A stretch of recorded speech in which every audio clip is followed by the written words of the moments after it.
I want to talk about my philosophy of apologetics. Now, like most Christian apologists, my philosophy of apologetics is very much focused on 1 Peter 3:15. Often this is called like the central verse on apologetics in the entire Bible.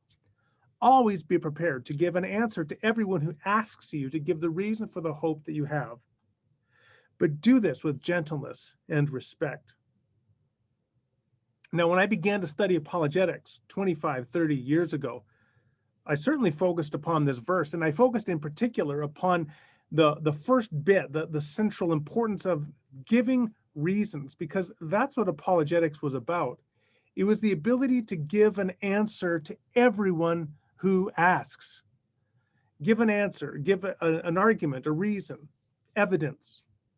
And so we focused upon arguments, reasons, and evidence. And that certainly is important. That's central to apologetics, which just is the provision of a defense, an explanation as to why one believes and acts as one does.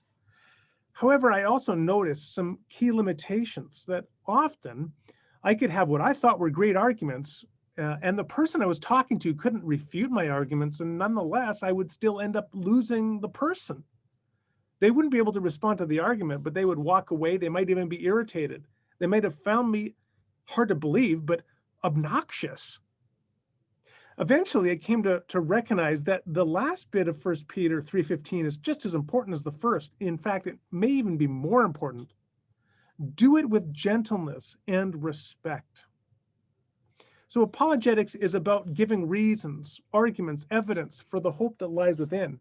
But every bit as important is the fact that you do it with gentleness and respect. Your character is every bit as important as your argument. In fact, I might even venture to say today that it's more important.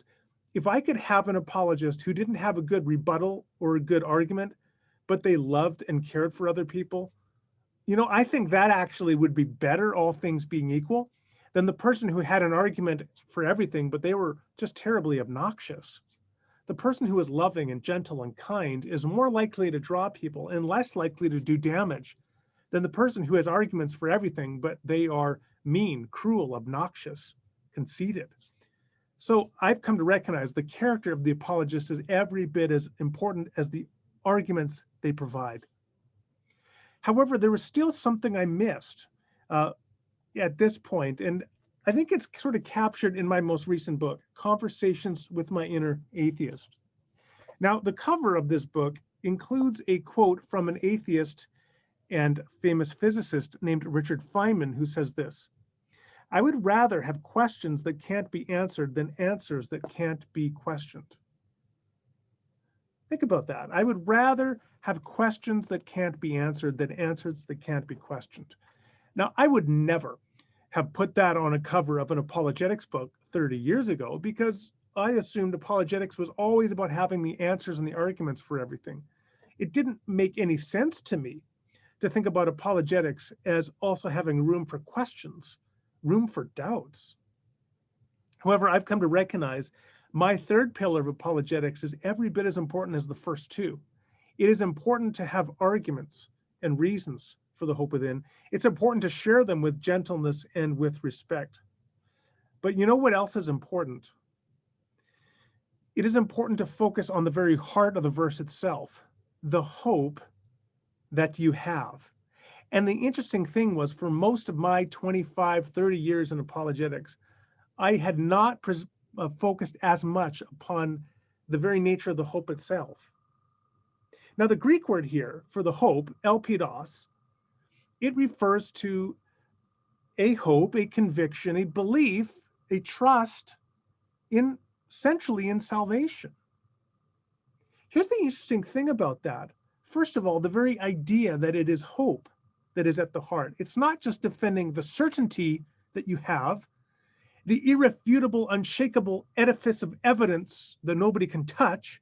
No, it's hope. Christianity is about hope. It's about trust. And hope and trust, by definition, allow for questions and doubt. You're sticking your neck out. You are having faith. Christianity is about trust, faith, hope.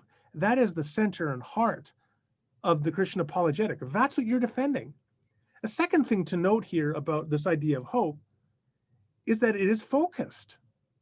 The hope that you have is, first of all, here the implication in the Greek is it's hope in salvation, hope in redemption, hope in God's kingdom coming on earth as it is in heaven. Note what that doesn't include to the same degree. It doesn't include understanding perhaps evolution, right? Where we came from, how to reconcile Genesis 1 with biology. It allows for questions about the nature of hell or posthumous judgment.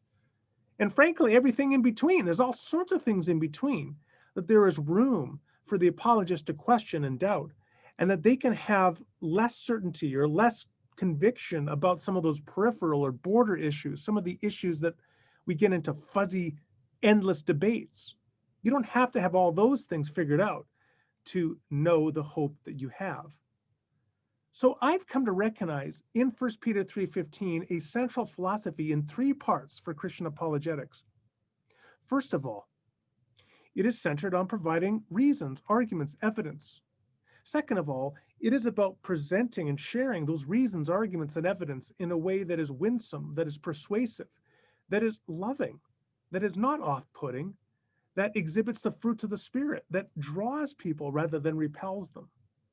And the final thing is apologetics is about a hope that means, by definition, trust, faith, room for questions, room for doubts, room for exploration. And secondly, that hope is one that is centered ultimately in salvation, redemption, God's kingdom coming on earth as it is in heaven, which allows for all sorts of aspects of questioning and exploration, which brings me back to this book.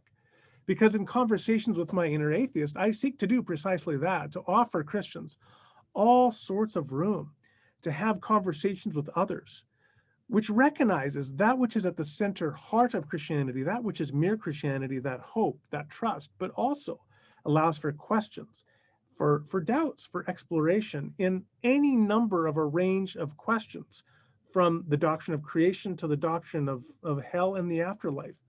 We don't have to have an answer for everything to have answers for the most important things.